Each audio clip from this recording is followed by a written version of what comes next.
Hoje eu vou conversar contigo sobre como você vai escolher as suas provas de corrida. Existem 3 tipos de provas de corrida e, dependendo como você encaixar elas na sua programação, uma pode acabar prejudicando a outra e você pode chegar na sua prova alvo, na sua prova principal, sem conseguir ter performance, porque você fez escolhas erradas nas provas anteriores. Para isso, vamos aqui para minha tela e o primeiro tipo de prova de corrida que temos é as corridas alvo. Elas são muito importantes para definir o seu rumo. Então, o que é a prova-alvo? Normalmente são aquelas provas que são maiores, né? Aquelas provas principais, por exemplo, uma maratona internacional de Porto Alegre, uma maratona do Rio, uma maratona de São Paulo, uma maratona internacional de Floripa. Normalmente são aquelas provas que as pessoas viajam muitas vezes para fazer, ou é aquela prova mais importante, aquela que você quer performar, de repente é uma prova na sua cidade que você quer pegar pódio nessa prova, é uma prova na sua cidade onde é que você quer dar o seu melhor, é a prova que você se prepara para fazer o RP. Então, essa prova é a sua corrida-alvo. Ela é a mais importante do seu ano. E é essa prova que vai guiar todo o seu treinamento no ciclo que você está se preparando para ela. Que eu considero que tem que ter no mínimo aí de 3 a 4 meses de preparação, principalmente se for provas mais longas. Que é o caso, normalmente a corrida-alvo, para quem não é corredor de 5 e 10 km, por exemplo, não visa uma performance específica nessas distâncias, são provas de 21 km ou são provas de maratona. Então essa prova é o guia, digamos que ela vai acontecer em agosto, e aí você começa 3, 4 meses antes se preparar para essa prova, guiando todo o seu treinamento para isso, trabalhando as valências necessárias para te chegar lá, trabalhando os treinamentos necessários, preparando, fortalecendo seu corpo, aumentando o volume, muitas vezes aumentando até os dias da semana de repente para conseguir atingir aquele objetivo. Então essa é a primeira corrida que você tem que ter em mente. E o que eu recomendo? Que você não tenha tantas corridas alvo assim no ano, porque como você viu ali, a gente tem 3 a 4 meses de preparação para uma prova-alvo. Então, se você ficar ter muitas provas-alvo no ano, você não tem tantas provas-alvo assim, né? Porque é impossível ter. Então, aí tendo 3, 4, 6 provas-alvo no ano vai ser o suficiente para você. É claro que se for provas mais longas, por exemplo, a sua prova-alvo é a maratona, recomendaria uma ou no máximo 2 maratonas no ano, tá? Não acho que mais que isso seja válido. Então, esse é o primeiro tipo de prova. Antes de eu partir para o segundo tipo, eu tenho que dizer que eu sou o Nestor, sou treinador e atleta amador de corrida de rua. Caso seja a tua primeira vez aqui no canal, inscreva-se e também, já sabe, né? Existe uma regra aqui no canal que, independente se você é inscrito antigo ou você é inscrito novo, você precisa deixar like nos vídeos, porque quem não deixa like aqui nos meus vídeos acaba não baixando o pace na corrida. E aí não adianta tu fazer uma preparação para uma prova-alvo se não deixa o like aqui no vídeo. Então, deixa o like para contribuir com este canal, beleza? Vamos para o segundo ponto. O segundo ponto são as corridas de preparação. E é muito importante aqui a gente definir essa corrida de preparação, tá? O que elas são? Elas são um complemento para a sua prova-alvo. Então, se eu vou correr uma prova de 21 km, o que é uma boa corrida de preparação? Uma corrida de 10 km. Por quê? Porque a corrida de 10 km vai trabalhar valências específicas e parecidas com a minha prova de 21 km. Então, a partir do meu tempo do 10 km, eu tenho uma noção também de como eu estou, como é que está o rumo do meu treinamento, e isso... Por isso que elas são feitas na preparação, né? Então elas são feitas aí 1 mês, 2 meses antes da sua prova, porque aí você consegue já ter uma expectativa do quanto você vai conseguir correr lá na frente e também saber se o seu treinamento está indo para o rumo certo, porque de repente você faz uma corrida de preparação e não tem um desempenho tão bom, ou o desempenho é pior do que você estava fazendo antes, então tem alguma coisa errada. É claro que existem algumas características dessa corrida, tá? Mas elas também podem servir, eu já vou tocar nas características dela, tá? Elas também podem servir como um treino. Então, me inscrevi numa prova de 10 km e eu tô preparando para um 21. Ou tô me preparando para uma prova de 10 km, me inscrevi num 5. Elas podem servir como um treino de muita qualidade na sua semana.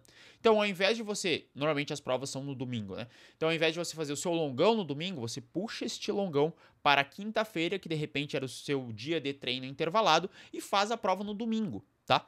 E aí, só trocou os 2 dias de treino, é claro que vai ficar um pouquinho mais pesado, porque de repente tu fez o longão no domingo anterior, mas enfim, tu vai e faz ela como um treino. Só que aqui é algo muito importante, tá? Nas corridas de preparação, você tem que entrar e dar o seu máximo. Eu, pelo menos, sempre oriento que os meus alunos entrem nessa prova de preparação e façam o máximo deles, porque eu não gosto de colocar os meus alunos, principalmente quem deseja performance, de estar no ambiente competitivo e não competir. Por quê? Porque isso afeta toda a tua relação com as provas futuras. Porque se você está se preparando na sua corrida-alvo, você quer ir lá e fazer a sua melhor performance, quer bater o seu RP, é importante que nas corridas anteriores, toda vez que você entre para uma prova, você corra o seu melhor, independente do terreno, do clima e de como você está se sentindo, tá? Então, como eu te falei, a corrida de preparação ela tem uma particularidade, que é a gente não faz polimento para ela. Eu normalmente não faço polimento dos meus alunos para uma corrida de preparação. O que eu faço, muitas vezes, é só diminuir um pouquinho, deixar uma semana mais leve, mas eu mantenho os treinos normais. Então, se ele treina 4 vezes na semana e todos os treinos têm entre 40 e 50 minutos, ele vai fazer isso aí. Ele vai treinar de 40 e 50 minutos. Ah, tem treino de tiro na terça e na quinta e a prova no domingo, vai fazer treino de tiro terça, quinta e a prova domingo. E aí, por quê? Porque ele tem que entrar, ele vai estar com o corpo cansado, mas ele sabe que o objetivo principal dele é na corrida-alvo, por isso que ela se chama alvo. Mas todas essas corridas de preparação são feitas na intensidade máxima por estar num ambiente competitivo. Aí a gente já consegue ter uma noção de como é que vai ser o desempenho dele. Nossa, ele conseguiu correr, digamos que ele está se preparando para fazer uma meia maratona abaixo de 1h30. 4,15 de pace.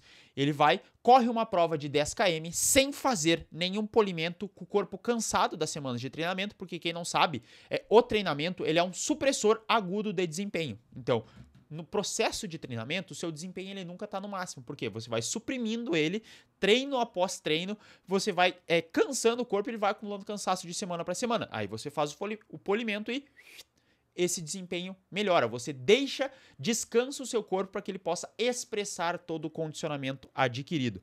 Então, ele corre essa prova de 10 km e de repente fez 4,5 na prova. Pô, ele fez 4,5, fez 4,9. Caralho, ele fez 10 km a 4,9, 4,5, estando cansado no meio ciclo de preparação. Então, eu consigo imaginar que se ele tem mais 2 meses de preparação, a gente consegue correr esses 4,15 na prova, na 1h30. Ou seja, estou no caminho certo, porque mesmo cansado, ele foi lá, entregou o máximo dele e fez um bom desempenho.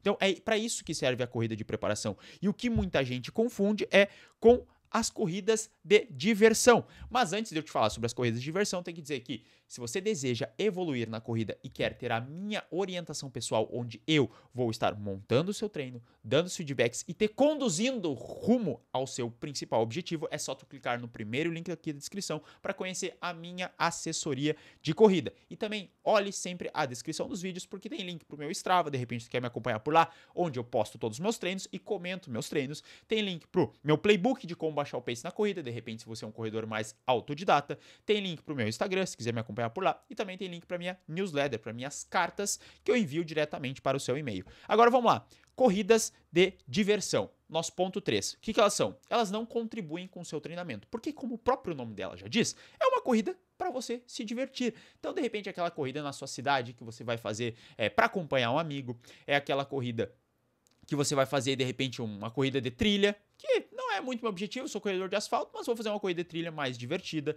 É aquela corrida, sei lá, uma corrida, enfim, uma corrida para você se divertir, onde você não tem o objetivo de fazer tempo, fazer resultado nela. É só simplesmente para correr. Tá tudo certo. Esses 3 tipos de corrida, eles existem.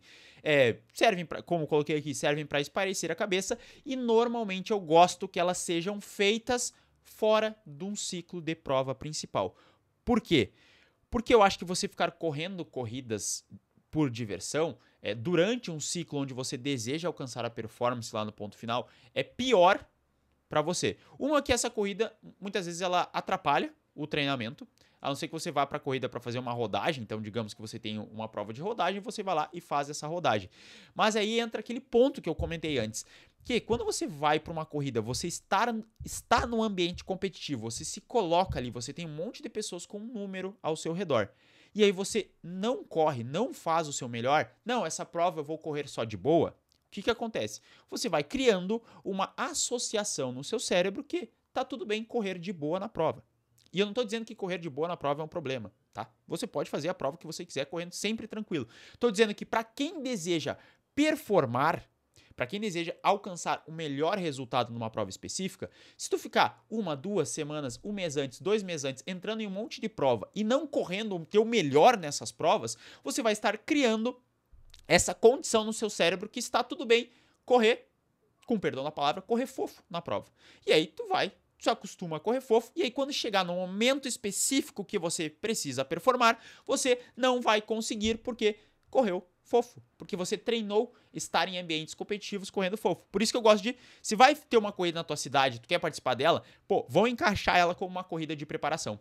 Que aí você vai e faz essa prova valendo com o teu melhor do dia, porque aí você acostuma sua cabeça e seu corpo a buscar o melhor resultado. E aqui é importante, tá? O que são corridas de diversão? Ela pode ser corridas de diferentes distâncias. É claro que ninguém faz corridas de 42 km por diversão, porque o ciclo de treinamento para fazer ela é muito difícil. De 21 km tem até algumas que você faz por diversão, mas é mais difícil também. Normalmente são corridas menores que são feitas por diversão. E aí tá tudo certo. O que é importante agora para você falar? Qual é a prova que você deve escolher para ser uma corrida de preparação em relação à sua prova-alvo? O último ponto antes de terminar esse vídeo. Precisa ser uma corrida que tenha valências parecidas com a sua prova que você vai correr. Então, a sua prova principal é um 5, tu pode escolher provas de 3 e de 10 km para fazer. Eu prefiro sempre provas um pouco mais curtas para fazer na fase de preparação. Vai correr um 10, uma prova de 5, uma prova de 6, prova de 7, às vezes tem corridas com corridas com distâncias quebradas, né? Então, muito boa. Vai correr um 21, uma prova de 10, uma prova de 15, são ótimas provas com preparação. Vai correr um 42, uma prova de 21 km, de repente uma prova de 30k. Até uma prova de 10k é muito boa. E aí, 42 km, né? Acabei de falar. Então, essas corridas são interessantes para isso, porque são características que serão utilizadas depois na sua corrida-alvo. Então, tem esses 3 tipos de provas de corrida. Se você deseja performance, saiba que você precisa encaixar corridas de preparação. Dê o seu máximo nessas corridas para atingir o melhor resultado. Se for com alguma dúvida desse vídeo, só deixar no campo dos comentários. No mais, agradeço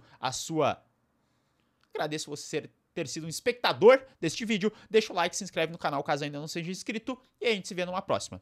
Valeu!